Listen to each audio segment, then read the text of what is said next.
Last week, I made a knife. This week, I make some place to put it. Standard style knife sheath, designed to be worn horizontally on the back. It'll be this way, so people behind me will be able to see it if they want. Suspended from the belt, knife edge dull on the bottom so it doesn't cut the sheath. Plenty of retention so it won't fall out. I will be making the belt, and when I make the belt and get the belt size, I will make the loops that will go here. We use leather loops to hang it from the belt. So, pretty quick and easy project. Had a good time. Made a big mess a couple of times for some of them. And looking forward to moving on to the next project. Have a great week.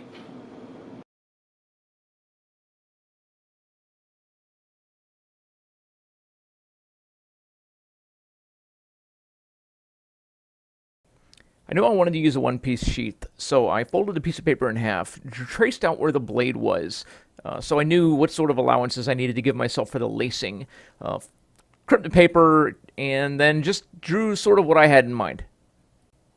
Once I had the design down and I was happy with it, I folded the paper again along the crease line and then cut the pattern out.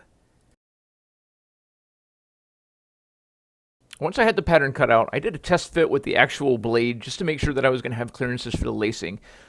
Didn't like the design up by where the handle was going to go in, so I modified that one a little bit.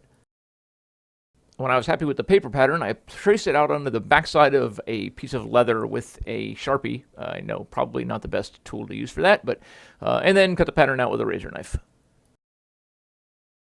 Traced the blade on the leather so that when I went to apply the contact cement, I made sure that I had enough room, and then traced the entire thing onto a piece of paper and marked a center line. This is so when I start drawing out the dragon that ended up taking me a really long time to draw. I'm not much of an artist, so I spent more time undoing than I did actually doing.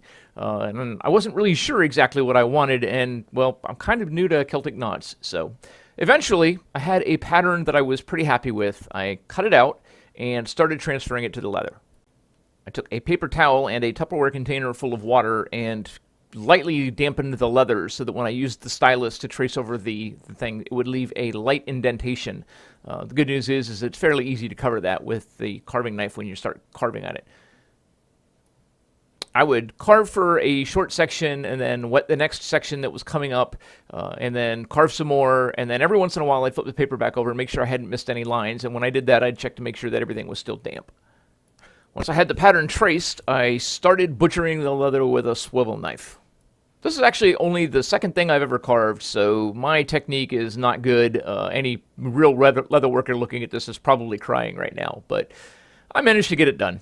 Once I had the pattern carved out, I used a beveler stamp, I think that's what it's called, to just create some differences in the lines. Kind of hard to keep track of what I was and wasn't going to bevel with the Celtic knots going over and under and over and under. Then I found another stamp, I don't even know what it's called either, that slightly resembled what scales might look like, and then I just started smashing things with a hammer until it approximated dragon scales, kind of. Then last, I used a background tool to do the head and tail tips. I then contact cemented the edge, folded it over, and clamped it and let it sit for a few hours while I found something productive to do outside.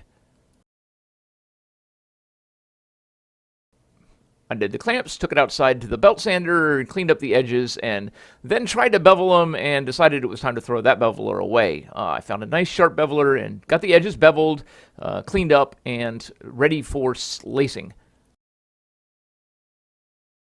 I then used a wing divider to score a line along the edge and then measured it out on the little grid on the table to what I thought was the appropriate dimension for punching, intervals for punching. And then I went through and just made little holes, and then went through with my hand punch and punched out a whole bunch of holes right along the edge. Another thing I've never done when I played with leather was use antique. This is actually a dark antique. I tried a lighter one at first. I wasn't happy with it, so I got rid of it. I used the dark antique to go over it. And then once I had it antiqued where it looked dark enough that I liked, I started the stitching process. I used a double loop lacing technique, which is essentially through a hole, then through an X that is formed on the edge of the sheath, then through the hole, then through the X, then through the hole, then through the X, and then, well, you get the idea. The first time I did this, and you'll see that I did this twice, I used 6 times the length of the holes, thinking that that was going to be enough lace. It turned out it wasn't so much. I used 10 times the length the second time. That actually ended up being just about right. 8 might have done it, but I wanted to be safe and use 10.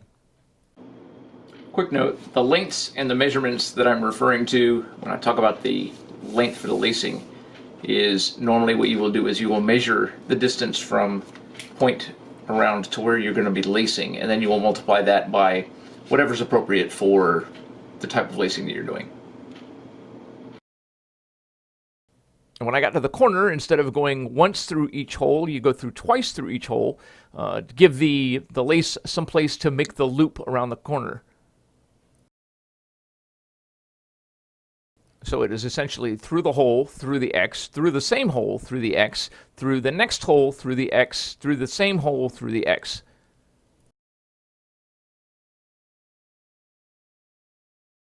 So I pulled the lace through the end and cut it off and was admiring my handiwork when I realized that I forgot something.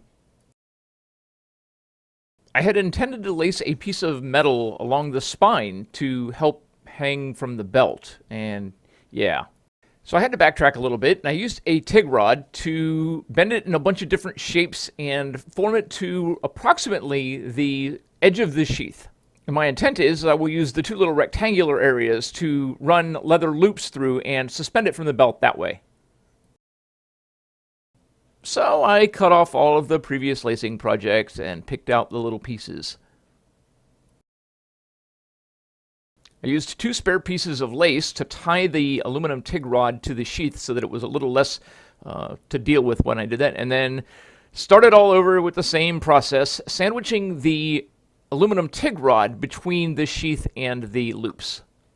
This time I started at the tip and ended at the end, punched the needle through to the inside of the sheath, pulled it tight, and then tied a knot in it, and then cut that off. And it was actually kind of tough to get that knot down in there. I had to use a little stylus tool to push it down in there. So I had a lot of fun making this sheath.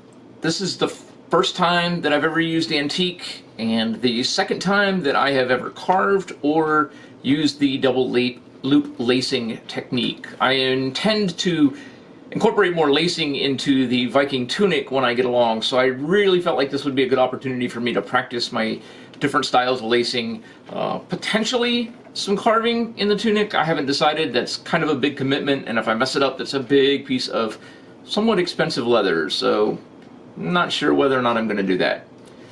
But we will see.